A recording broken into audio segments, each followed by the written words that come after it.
मनहर गुरुजी YouTube channel में आप सभी का स्वागत है। और आज हम एनसीईआरटी बुक इकोनॉमिक्स का चैप्टर नंबर 3 का टॉपिक लिया हूँ, अल्पकालीन लागत वक्र की आकृति। तो यूनिट 3 में उत्पादन तथा लागत के बारे में है और उसी के संबंध में हम आज पढ़ेंगे कि अल्पकालीन लागत वक्र की आकृति ये क्या है, जानेंगे। तो निर्गत उत्पादन में वृद्धि के लिए परिवर्ती आगतों का अधिक उपयोग किया जाता है। जैसे आप सभी जानते हैं, अल्पकाल में केवल एक ही साधन परिवर्तनशील होते हैं, श्रम, बाकी पूंजी वगैरह स्थिर रहता है। तो जो परिवर्ती आगत उसका अधिक उपयोग किया जाता है और इसका परिणाम ये होता है कि परिवर्ती आगतों में वृद्धि होती है और साथ साथ कुल लागत में भी वृद्धि होती है।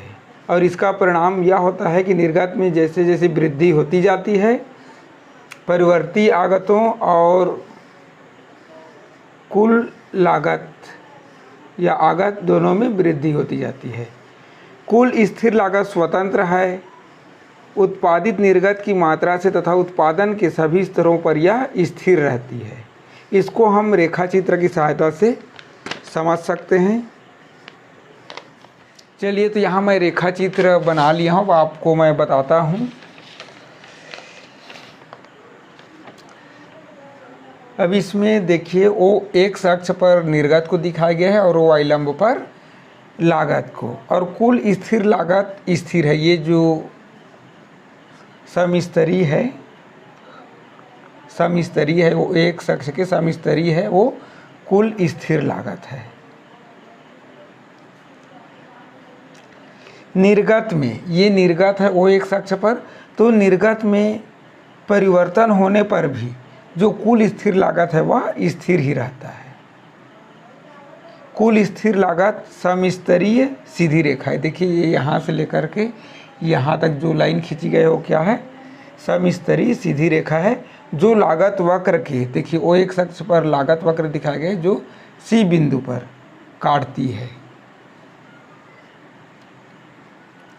Q1 पर कुल परिवर्तित लागत, देखिए Q1 है ना, तो Q1 पर कुल परिवर्तित लागत C2 है। ये यहाँ पर ये C2 है, यहाँ से मिल रहा है कुल परिवर्तित लागत C2 है तथा कुल लागत C3 है। यहाँ पर का देखिए, यहाँ पर गया है तो कुल लागत क्या है, C3 है।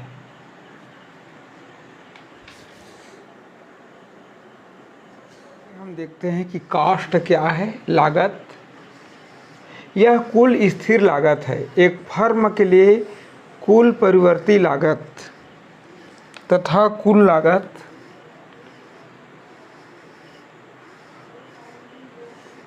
तथा कुल लागत वक्र, कुल लागत, कुल स्थिर लागत तथा कुल परिवर्ती लागत का उदग्र जोड़ है। ठीक है। अब हम देखेंगे औसत स्थिर लागत। औसत स्थिर लागत एवरेज फिक्स्ड कास्ट। तो कुल स्थिर लागत का अनुपात है Q। कुल स्थिर लागत का अनुपात है Q। कुल स्थिर लागत स्थिर है और जैसे जैसे Q में वृद्धि होती जाती है, Q में वृद्धि होती है तो AFC मतलब एवरेज फिक्स्ड कास्ट में कमी होती जाती है। AFC मतलब औसत स्थिर लागत में कमी होती जाती है। देखिए, नीचे हम चिन्ह किए, मतलब ये कमी को दर्शा रहा है और ये निर्गत जो ऊपर तरफ है मतलब वो वृद्धि को दिखा रहा है। तो जैसे जैसे निर्गत में वृद्धि हो रहा है तो AFC कम होते जा रहा है, अर्थात औसत स्थिर लागत कम होते जा रहा है। अगर जहाँ पर मान लो निर्गत शून्य है, निर्गत मान लो शून्य है या शून्य के निकट है, शून्य के निकट है, तो ऐसी स्थिति में क्या होता है, AFC बढ़ने लगता है। जो AFC है अर्थात औसत स्थिर लागत है वो ऐसे बढ़ने लगता है और बड़ा हो जाता है, बढ़ जाता है।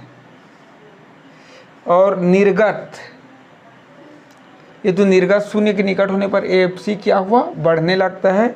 और निर्गत अनंत की ओर जब होता है, निर्गत अनंत की ओर, निर्गत जब अनंत की ओर होता है अनंत की ओर, तो वैसी स्थिति में क्या होता है, एएफसी जो है औसत स्थिर लागत वो शून्य की ओर बढ़ती है, शून्य की ओर बढ़ती है। अब हम देखेंगे औसत स्थिर लागत वक्र के बारे में। अभी देखें हम औसत स्थिर लागत, अब हम देखेंगे औसत स्थिर लागत वक्र, मतलब एवरेज फिक्स्ड कॉस्ट कर्व, मतलब औसत स्थिर लागत वक्र क्या होता है देखते हैं। वास्तव में एक आयताकार अति परवलय है। यदि हम निर्गत के किसी भी मूल्य Q को उससे संबंधित औसत स्थिर लागत से गुणा करते हैं, तब हम सदैव एक कुल स्थिर लागत प्राप्त करते हैं। रेखा चित्र 3.4 से हम इसको समझ सकते हैं।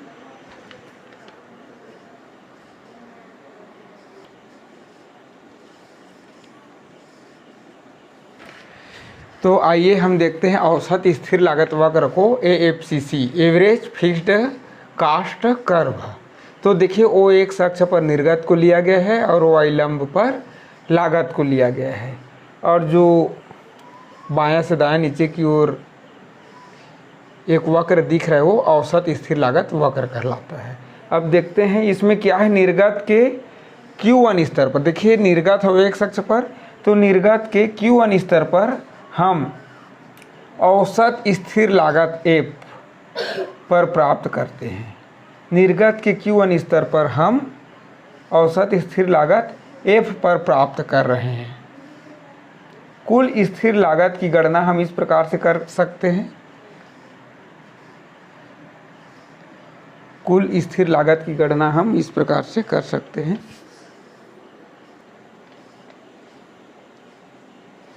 तो आइए हम देखते हैं।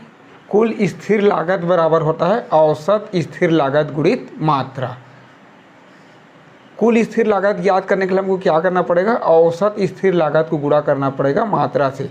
जैसे यहाँ पर हम लिखे हैं OF लागत है, इसको हम गुणा किन से किए हैं, निर्गत OQ1 से। तो बराबर हमारा आयत आ गया OF 6Q1 का क्षेत्रफल। तो ये हमारा क्या हो गया, कुल स्थिर लागत हो गया। लागत वक्र है एक आयताकार अति परवलय। आयत OFCQ1 हमें कुल स्थिर लागत का क्षेत्रफल देता है। कुल स्थिर लागत वक्र से भी औसत स्थिर लागत की गणना कर सकते हैं। रेखा चित्र 3.5 में सम स्तरीय सीधी रेखा ऊर्ध्वाधर स्तर को F पर काटती है, वह कुल स्थिर लागत वक्र है। निर्गत के Q0 स्तर पर कुल स्थिर लागत OF के समान है। Q0 पर कुल स्थिर लागत वक्र पर संबंधित बिंदु A है। अब त्रिभुज AOQ0 होगा। Q0 पर औसत स्थिर लागत है, औसत स्थिर लागत कुल स्थिर लागत बटा मात्रा बराबर AQ0 बटा OQ0 बराबर tan थीटा।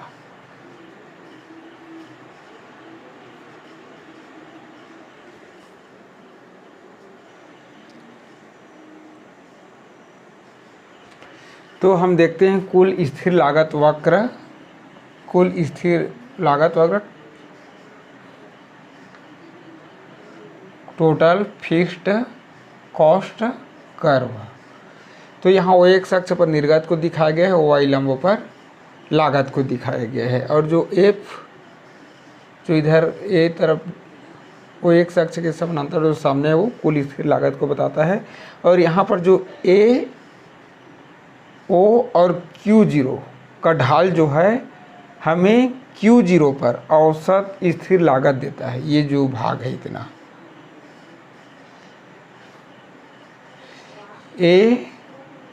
AOQ0 का ढाल हमें Q0 पर औसत लागत देता है।